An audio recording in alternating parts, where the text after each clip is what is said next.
दोस्तों, आप तो जानते ही हैं कि वाईटी पे अभी क्या चल रहा है। मोमिन सर चौंकाते रहते हैं, तो उसी तरह से इन्होंने एक बार फिर से सबको चौंका दिया है। और वो क्या है? वो है हैदर का बयान। हैदर का बयान से ये भगोड़ी को लगा होगा कि अब मैं जीत गई, अब मुझे कोई हरा नहीं सकता, और ये एक्साइटमेंट में कुछ ना कुछ गलतियां करे और कुछ ना कुछ गलती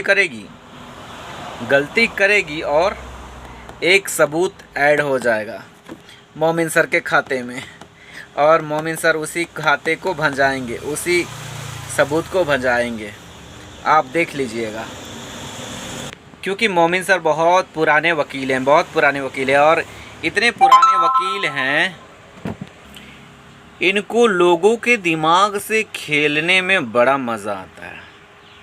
आप शुरू से इनको देखे होंगे तो आप जानते होंगे कि इस तरह से जाल में फंसाते हैं कि सामने वाले को पता भी नहीं चलता कि वो चारा खाने वाला है और चारा निगलने वाला है। चारा निगल लेता है और वो फंस जाता है। तो इसी तरह से किसी को भी नहीं लगता था कि इस बोध लिजेंड का कुछ हो सकता है। उस टाइम पे मोमिन सर आए और इस बोध लिजेंड का सारा जितना भी राज, दबा हुआ राज, सब पब्लिक के सामने लाएं।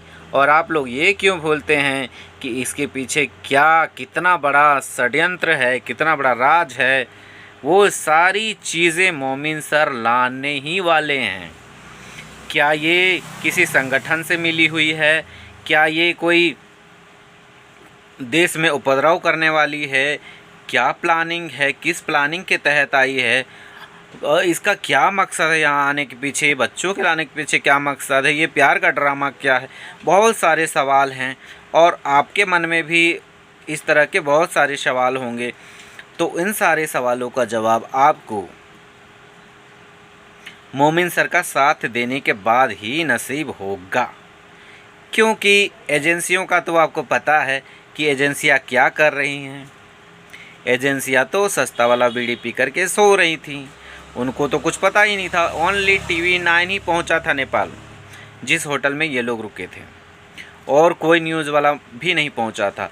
ना ही कोई पुलिस पहुंचा था, ना कोई न्यूज़ वाला पहुंचा था, ना ही कोई एजेंसी, कोई जांच एजेंसी वहां तक पहुंच ही नहीं पाया था।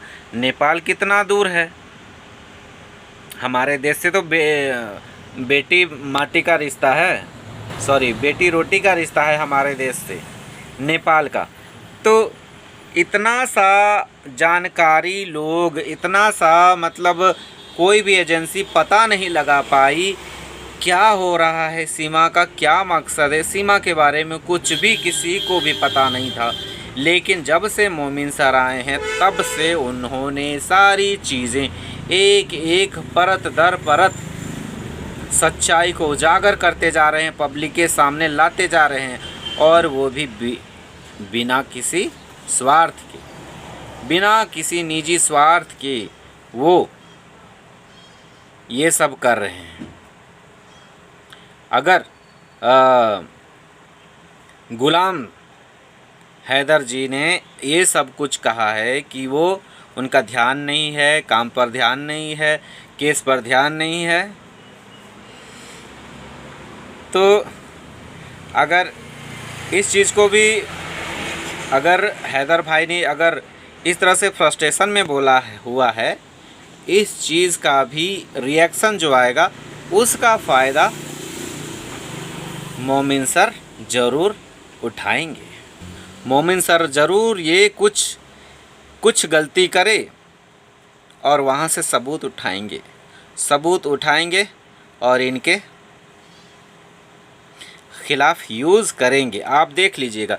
फिर सीमा हैदर का कुछ भी हो, सीमा चिल्लाती रहे, सीमा कुछ भी कर लो, पर मोमिन सर के आगे आपका भैया कुछ नहीं कर सकते हैं। ये सिर्फ आरोप प्रत्यारोप कर सकते हैं, बचने का रास्ता भी नहीं निकाल सकते हैं। केस को डिले करवा सकते हैं भले, उसको धकेल सकते हैं, उसको खींच सकते हैं रबड़ की तरह, लेकिन बचा नहीं सकते। हैदर भाई को ये जो उनको कुछ कुछ चीज़ों में ऐसा लगा होगा कि ये काम नहीं कर रहे हैं। शायद उनका ये होगा कि जैसे उन्होंने कहा था इसका सोशल मीडिया बंद होना चाहिए, बंद होगा, इतना दिन में बंद होने वाला है, ऐसा उन्होंने बोला था।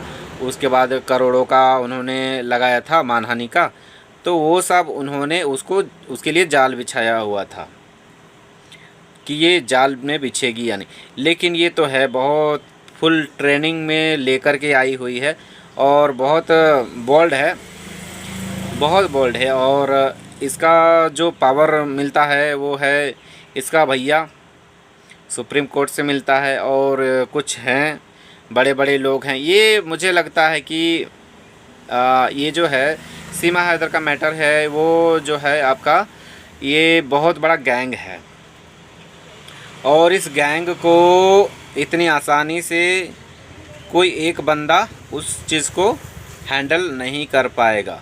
इसके लिए बहुत बड़े बड़े एजेंसियां लगेंगी तभी हैंडल हो सकता है, अदरवाइज एक सिर्फ मोमिन सर लगे हुए हैं तो इतना काम हुआ है। अगर एजेंसियां ठीक से काम करें तो शायद और भी कुछ सामने आ सकता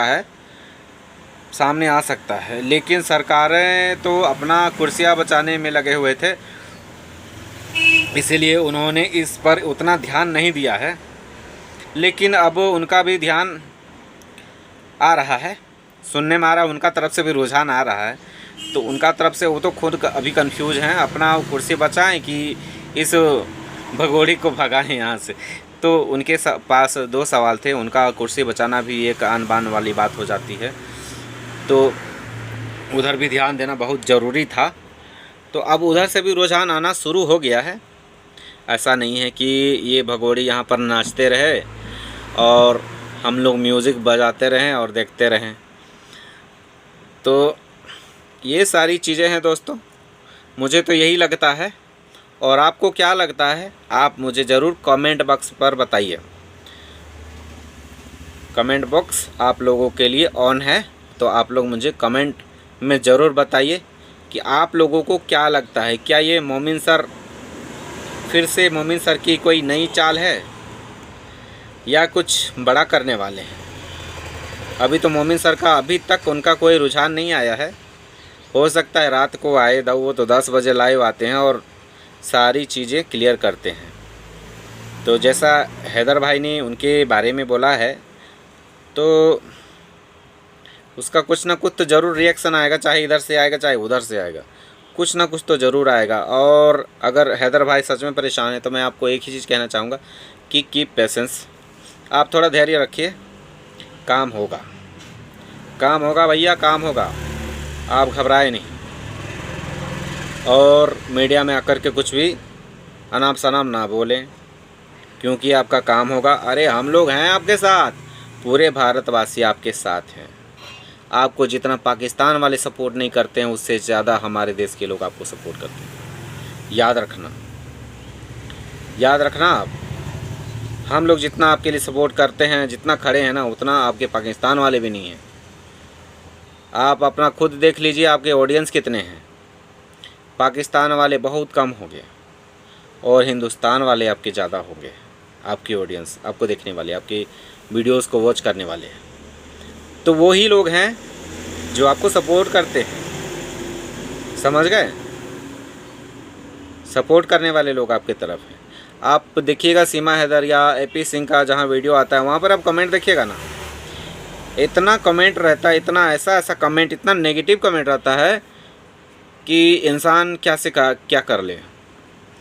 हमारे ऊपर तो एक गलत कमेंट भी आता है तो हमारा दिमाग हिल जाता है। इनके तो जितने भी कमेंट होते हैं सारे वैसे ही होते हैं, सारे नेगेटिव होते हैं, सारे के सारे नेगेटिव होते हैं।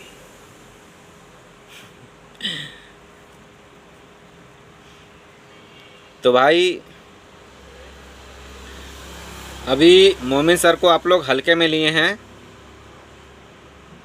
तो हल्के में लेना छोड़ दीजिए, क्योंकि मोमिन सर हैं। मोमिन सर अभी उनके पास ऐसे ऐसे राज हैं, ऐसे ऐसे पत्ते हैं ना, अभी खोले नहीं हैं, जब वो खोलेंगे ना तो पूरा दुनिया हिल जाएगा। और एक गुलाम है जिन्होंने सीमा का घर खरीदा था, वो भी वीडियो वायरल करने वाले हैं। अगर वीडियो वायरल कर दिए ना तो देखते रह जाइएगा। वो उनका वीडियो हम देखे हुए हैं, तो वो बता रहे थे। और वो घर जो ये बताती है कि 12 लाख में बेची है, 30 लाख में बेची है। तो उनके पास भी बहुत सारे राज हैं जो अभी सामने आया नहीं है। जब आएगा तब देख लीजिएगा, आपका भी दिमाग हिलने वाला है, आप भी कुर्सी से धबाक से उठ के नाचने वाले हो। अरे मैया क्या होने वाला है ये कहिएगा आप। समझ गए? इसीलिए हाँ, थोड़ा इंतज़ार कीजिए।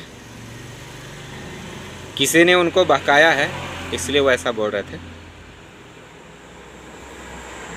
तो हैदर भाई, ये दाल भात का कौर नहीं है कि उठाया और मुंह निगल लिए, ऐसा नहीं है। थोड़ा इंतज़ार कीजिए, सब होगा, सब होगा। Okay, all is well, all is well.